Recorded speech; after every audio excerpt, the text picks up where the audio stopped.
किसान गोविंद अपने छोटे से परिवार के साथ रहता था। गोविंद का जीवन सादा था। हर दिन खेतों में मेहनत, गायों की सेवा और शाम को तुलसी चौरे के पास बैठकर भगवान श्री कृष्ण का भजन। जीवन में बहुत साधन नहीं थे, लेकिन उसके चेहरे पर हमेशा संतोष और भक्ति की आभा रहती थी। गोविंद की पत्नी राधा भी बहुत धार्मिक थी। दोनों पति पत्नी जीवन की हर एक कठिनाई को भगवान की इच्छा समझकर सहर्ष स्वीकार करते। परंतु इस वर्ष बारिश नहीं हुई। खेत सूख गए, नदियां सिकुड़ गई और गांव में अकाल जैसी स्थिति बन गई। कई किसान गांव छोड़कर शहर चले गए, पर गोविंद रुका रहा। राधा, चिंता मत कर। जिसका अन्न हम खाते हैं वही पालन भी करेगा। यह उसकी लीला है। राधा मुस्कुरा देती, लेकिन उसकी आंखों में चिंता झलकने लगी थी। घर में अन्न समाप्त हो रहा था। गायों के लिए चारा नहीं था। बच्चे भूख से कराहने लगे। एक रात गोविंद अपने आंगन में बैठा रो रहा था। उसने हाथ जोड़कर कहा, हे कृष्ण, क्या मेरी भक्ति में कोई कमी रह गई है? क्यों मेरी परीक्षा ले रहे हो? उसी रात उसे एक स्वप्न आया। उसने देखा कि एक वृद्ध साधु केसरिया वस्त्रों में उसके द्वार पर खड़ा है और कहता है, तू चल गोविंद, वृंदावन चल, वहीं तुझे उत्तर मिलेगा। सुबह होते ही गोविंद ने राधा को स्वप्न सुनाया। राधा ने कहा, अगर यह हरि की प्रेरणा है तो देर कैसी। जाओ, हम सब यहाँ संभाल लेंगे। गोविंद पैदल यात्रा पर निकल पड़ा। रास्ते में वह कई गांवों से गुजरा। कभी भूखा रहा, कभी किसी की झोपड़ी में एक रोटी मिली, लेकिन मन में केवल एक ही लक्ष्य था, वृंदावन पहुंचना।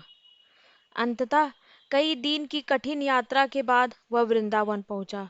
वहां उसने यमुना स्नान किया, ठाकुर जी के मंदिर में दर्शन किए और वहीं साधु उसे फिर से मिले।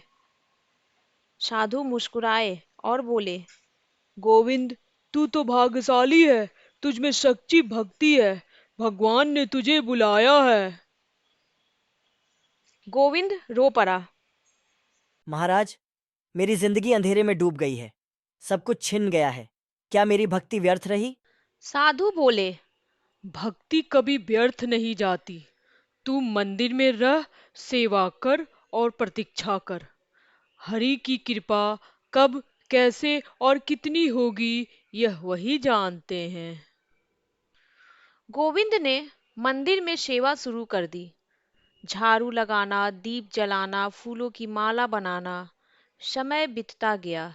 1 महीना बीता, फिर 2 महीने बीत गए, लेकिन गोविंद के मन में अब धैर्य आ गया था। वह हरि नाम में इतना रम गया कि उसे अपने दुख भी हल्के लगने लगे। एक दिन वृंदावन में एक धनी व्यापारी आया। उसका इकलौता बेटा बीमार था और किसी दवा से ठीक नहीं हो रहा था। किसी ने व्यापारी को कहा कि वृंदावन में एक गोविंद नाम का सेवक है। उसकी भक्ति सच्ची है, उससे आशीर्वाद लो। व्यापारी गोविंद के पास आया और अपने बेटे के लिए प्रार्थना करने को कहा। गोविंद ने केवल एक ही बात कही, हरि जो करेंगे वही होगा। चलो मंदिर चलकर ठाकुर जी से प्रार्थना करें। दोनों ने रात भर भजन किया। सुबह होते ही व्यापारी के बेटे को चमत्कारिक रूप से ठीक पाया गया। व्यापारी गदगद हो गया। उसने गोविंद को सोने, चांदी, धन दौलत देने की पेशकश की, पर गोविंद ने मना कर दिया। लेकिन व्यापारी ने यह बात नहीं मानी। उसने गोविंद के गांव जाकर वहां के सभी किसानों के कर्ज चुकता कर दिए, नया कुआं खुदवाया और अनाज दान दिया। उसने गोविंद का घर भी मरम्मत करवाया और गांव को समृद्ध बना दिया। जब गोविंद वापस अपने घर लौटा, तो वहां के लोग उसकी जय जयकार करने लगे।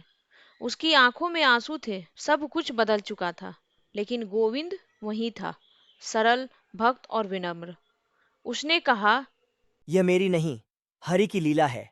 जब हम अपना सर्वस्व उन्हें समर्पित कर देते हैं तो वे हमारी चिंता स्वयं करते हैं। हरि कृपा तब होती है जब हम अपने अहंकार को त्याग कर पूर्ण समर्पण करें। जब हमारी भक्ति में व्यापार नहीं, केवल प्रेम हो। उसके बाद गांव में हर वर्ष गोविंद की प्रेरणा से हरि कीर्तन होने लगा। गांव में सुख शांति बनी रही और लोग गोविंद को केवल एक किसान नहीं बल्कि हरि का सच्चा भक्त मानने लगे।